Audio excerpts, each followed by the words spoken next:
Look, I get that he helped you with that Sheffield mess, but this? This is classic paranoia. Takeover, slow assimilation, that kind of bullshit. You remember that piece I did on those freaks holed up in a bunker? Nah, I'll do a favor. Play ball but ain't drinking the Kool-Aid. Talk soon, yeah?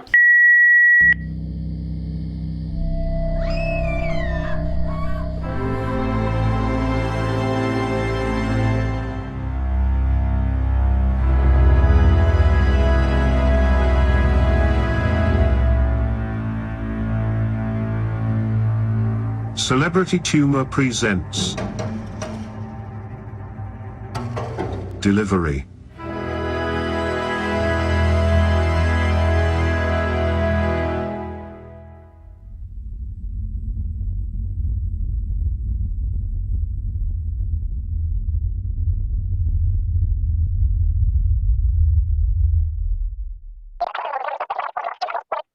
He never told you about that head peeper? After his diagnosis, we didn't hear from him for a long while. It was after these sessions he started sending these. It wasn't the first time I'd been sent out of state. I mean, D.C. isn't another state, but you wouldn't call it Virginia proper either. But this isn't about the District of Columbia or Old Jenny. This is about Eastern Kentucky. This is about bluegrass. And this is about a shitload of hinges. Left that old city and found my way down Route 460 from the ass end of Southwest Virginia, getting balls deep into the bluegrass state. Got off on a small road at Ford's Branch. Wouldn't call it a town on account of all the trees that greeted me. Not sure if I should mention the wind. More of a breeze that wrapped itself around those branches and took them for a tango. Slow waltz that made the leaves leap and fall in leisurely gesticulations. It sort of calmed me. Past a series of gluttonous pawn shops, past a big old church of prophecy, hollering and all. That small road was a film projector of repeating trees. I was lost. Past what I mistook for an abandoned service station, barely registering it. No respite by way of turnoff opened anywhere along that long passage. Same road, same trees, repeat. The trees bent over the road, sublimated minarets bowing before a nowhere god. It was a clear blue day, but that lush canopy above subdued the sky in a chokehold. The light would occasionally escape the undulating green, flickering an old 8mm in hypnotic jazz. The paper map was for industry, and this address wasn't having it. After 45 minutes of sickening Kentucky foliage, I returned to the gas station. Pulled in, summoned a staggering wraith from the dust below the scarce gravel. The filthy cloud rose up to embrace the car, occulting my vision. It settled even slower than it had arisen, as the edges of the building and forest beyond emerged. I could make out a figure standing about 3 meters in front. An old man, dirty coveralls and dirty hair. He took measured steps towards the car. I got out. Lost? He called out. Yep, afraid so. He nodded his head in a sedate yet knowing motion. Looking for Cleverville. He turned his head down the road, eyes on the horizon. Am I close? The wind lifted what little hair he had into a flowing seaweed. He slowly raised his hand and pointed down the stretch of road I'd just been down.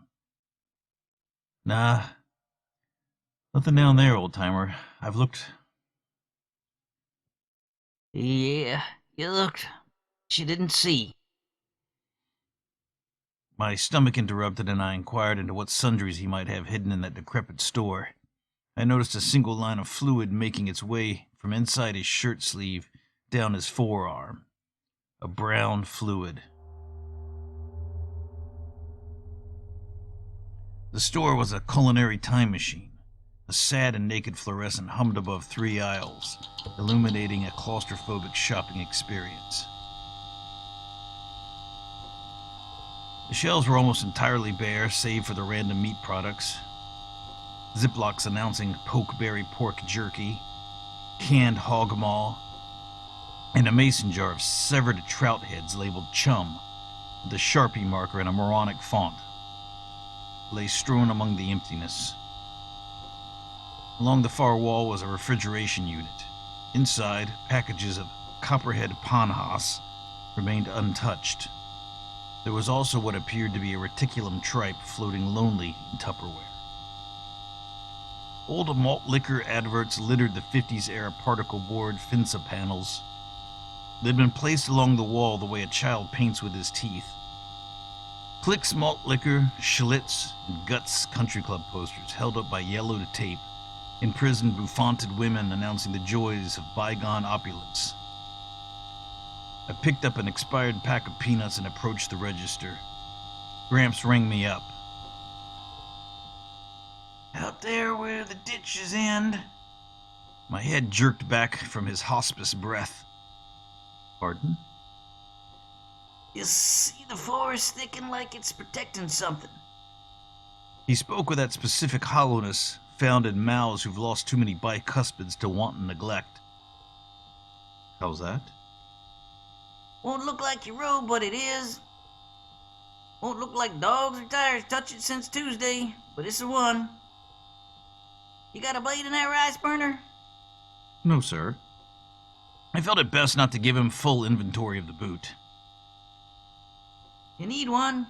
Here. He slowly raised a machete from beneath the counter. Bring it back. He went on to explain, in a painfully long-winded spiel, about how the road would be overgrown and appear abandoned. Without being asked, he also gave me the full history of Cleverville. The old man told me that there'd once been a great factory on the land, and this brought a vitality to the region, but that the men all began to become ill and perished. He went on to describe how the factory had shut down, and that vitality quickly threw its clothes in a cheap suitcase and checked out early. Said they made hinges there. All kinds of hinges. Anything needed to open doors. Almost felt bad about the burst of dust the wheels left behind. Almost. Feeling bad wouldn't help his breath, and I wanted serious asphalt between myself and that service station. Enough distance traversed, I crept down the road at a crawl. The tires measured asphalt slowly, yet the ditches continued, no sign of any turnoff arose. After a torturous 20 minutes, the trees twisted together and the ditches became shallow. All sort of vine wove the forest into a curtain. My foot lightened on the accelerator and those ditches disappeared. There was a road. That there was any gravel below was a closely guarded secret. Between the weeds, vines, and small shrubs which had sprung up, the ground underneath was sufficiently obscured. The feel of the tires, however, a satisfying punchline. Pushing the Toyota towards the underbrush was a lot like walking upstream in a Class 5 rapid. A snail's progress if that snail was all doped up or brain damaged. You got the feeling that those little bushes were actually trying to push the car back. A couple of squirrels shot down the neighboring trees to say hello. Chunks of their fur was gone, revealing brown sores which oozed. I was glad I was in the car. Got the impression that hello was more of a fuck you. Deer, too. Same hairless, oozing patches and hostile demeanor. You ever felt threatened by a deer? Eventually, I got there. Road yawned a small opening, smoke drifting towards the car in tired drifts. The smoke was wafting out of old rusty barrels tended to by the bandaged denizens of Cleverville. They stood, one or two of them to a barrel, poking sticks into the smolder within. Around the clearing were scattered traps. These ranged from your standard mousetrap to bigger, metal rodent cages. It was a trailer park. About a baker's dozen trailers lay at the ends of the clearing and a few beyond that, all of them dated. Now, I've told you about them being bandaged. Let me flesh that out for you. If they wore any clothing under that filthy gauze, it was too ashamed to show itself.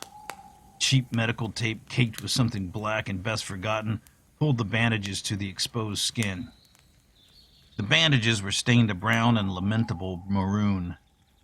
And that gauze held prime real estate on those emaciated bodies, too. It frequented their heads and faces like a king visits his serfs. You could also see that same brown trickle seeping from beneath the bandages in single, slow lines. I pulled the car to a stop, and in doing so, several heads twitched sharply in my direction. There was something unnaturally synchronous about that movement between them, those necks swiveling in simultaneous spirals to face me. I gave a courteous wave and was offered nothing. Those unmoving eyes regarded me with cool mathematics and an uncaring long exposure. Opening the back of the station wagon, I retrieved the modest-sized box and approached the nearest totem. Delivery? I averted my eyes. This one had most of its face covered in gauze, only one lonely eye peering out.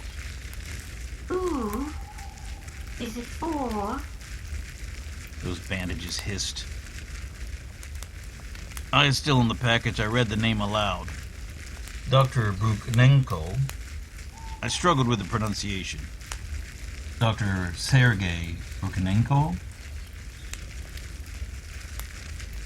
Oh, They extended their arm in the direction of a dark green trailer. The badly stained bandages hanging from that arm looked like an avian appendage.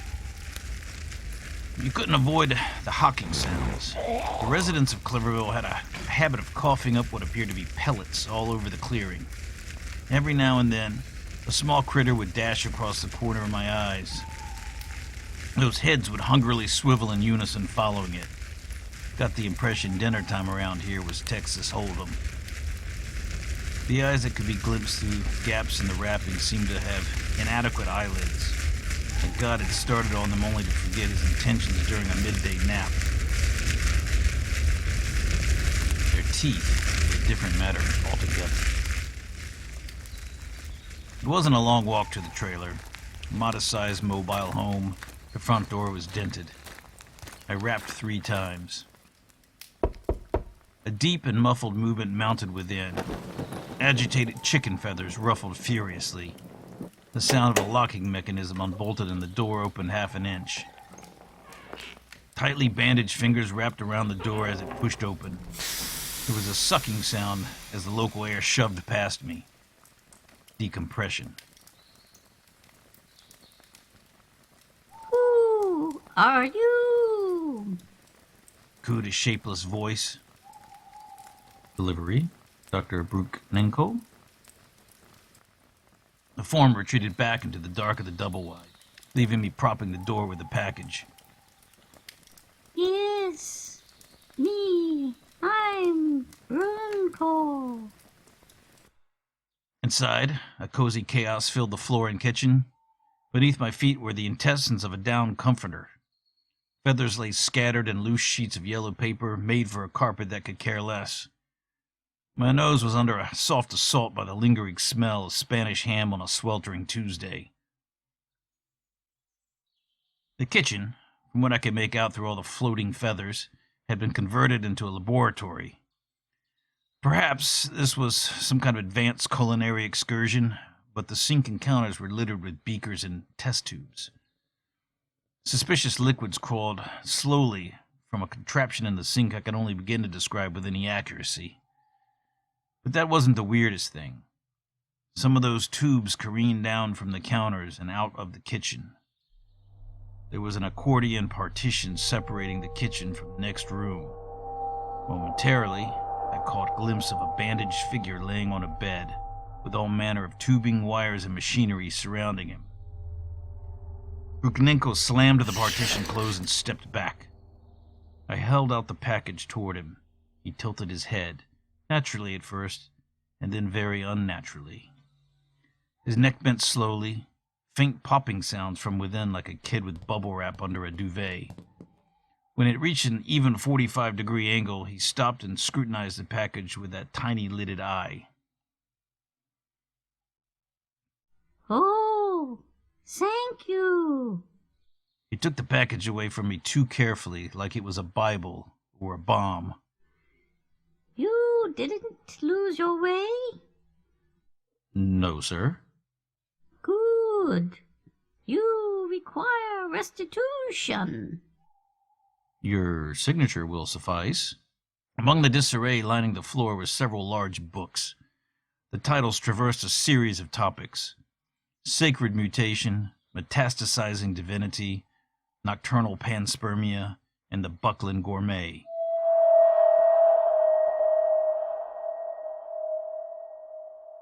Feathers jutted out of these tomes at illiterate angles. It spoke to reason these were either bookmarks of convenience or a tragic reflection of Cleverville's unique zeitgeist. As the good doctor continued to speak, he shoved his hand violently into his mouth and rooted around in there, all the while humming.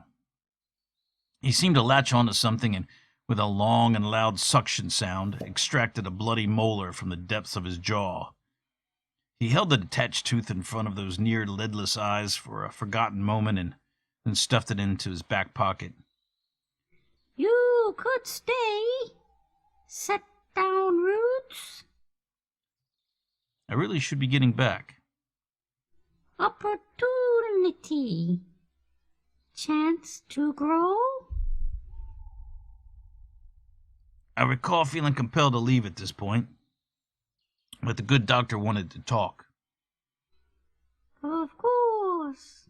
Everything hinges on. He reached out his hand and tapped the metal chimes which hung over the sink. The long silver pipes banged together in a slow, meandering melody. He returned his hand to the package. The long pipe still swayed, catching light from overhead. The flickering made my head swim. Who sends you on these long runs? Those hands caressed the package gently, like it was a love doll or lottery ticket. You know, human growth unusual. Long. What if? He looked toward the little window over the sink. A question, isn't it? He bent his head that impossible angle again. Can you hear them? The hinges? Suddenly, he heaved forward, clutching his stomach. The box dropped with a thud. I didn't think it possible for those eyes to get any larger on account of the embryonic eyelids, but they did. He spun himself to the right and lunged towards the sink. There was a violent thrusting forward and something large shot out of his mouth.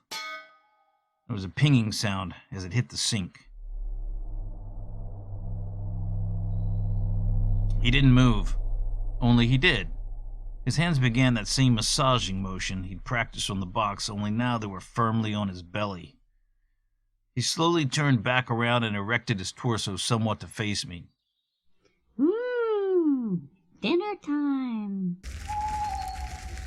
An incipient, hooting chorus was erupting from deep within the forest. I don't remember leaving that trailer, but I do vividly recall the slap my face received upon exiting. Cool, breezy air whipped up through the park. There were more of them. That slow amble was now executed by twice as many bandaged denizens. Fires continued to blaze without apologizing for it.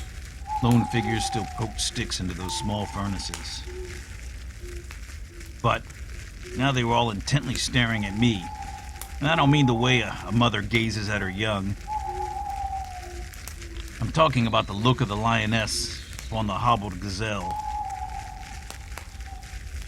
Fight or flight isn't a question I enjoy pondering, nor did it seem particularly wise to loiter, so I plodded cautiously the remaining distance to the car, thinking about the machete in the trunk. Straightened my back and threw on a toothy smile, looking only at my station wagon as I neared. Finally got to use that machete. No great finale here. No fight with those fortified freaks, I'm afraid. That road out had returned its suppressed foliage, impeding progress. The shrubs and viney weeds found their way into the underbody of the car. Now, as I've said, it was getting dark, so perhaps my eyes were getting played. But I swear that a viscous brown fluid poured out of the stems and branches as I slashed, and a creaking creeped out between the hooting and crickets. A creaking like the sound of hinges.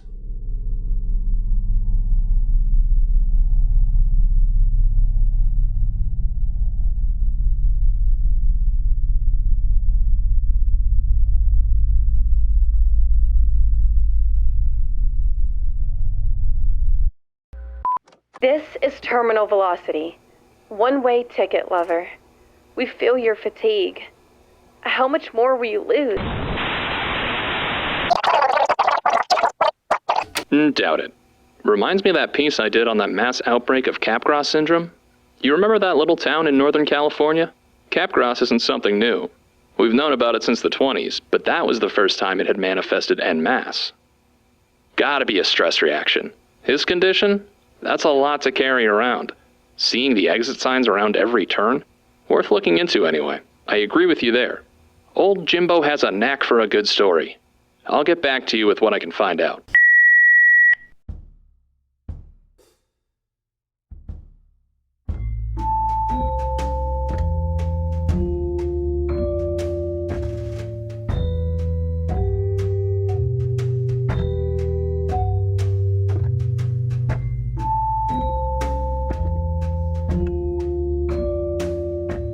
Delivery is a podcast distributed by Celebrity Tumor and licensed under a Creative Commons Attribution Non-Commercial Share-alike international license. For information pertaining to the episodes, cast list and attributions, please visit deliverypodcast.com.